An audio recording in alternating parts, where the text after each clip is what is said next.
పరబ్రహ్మస్వరూపిణి అయినటువంటి తల్లి కూర్చున్న, నిలబడిన, బట్ట కట్టిన, ఆయుధాలు పట్టిన, నడిచిన, ఏది చేసినా దాని యందు తత్వ ప్రతిపాదనం ఉంటుంది. ఏమీ తెలియకపోయినా అమ్మా అని భక్తితో అమ్మవారిని పట్టుకున్నాడు అనుకోండి, ఏ తల్లి మనసిచ్చిందో ఆ మనసు అమ్మవారి దగ్గర పెట్టేశాడని గుర్తు. అమ్మనే మనసుతో పట్టుకున్నాడు అనుకోండి, ఆ మనసులో వచ్చిన ఆలోచన వలనే కదా పాపాలు చేస్తాడు. నమస్కారం ఇలా ఎందుకు పెడతాం అంటే, అమ్మ ఇందులో ఎన్ని రాకూడని ఆలోచనలు వచ్చాయో, వచ్చినవన్నీ ఈ చేతులతో చేశా, ఈ పాపాలు తీసేయమని అడగడానికి నమస్కారం చేస్తారు.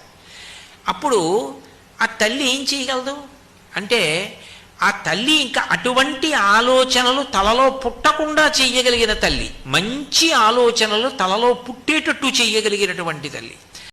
ఈ మార్పు వచ్చింది అంటే అమ్మవారి అనుగ్రహాన్ని పొందాడు అని గుర్తు. ఎందుకనంటే మీకు అమ్మవారి అనుగ్రహం ఉంది కాబట్టి అమ్మవారి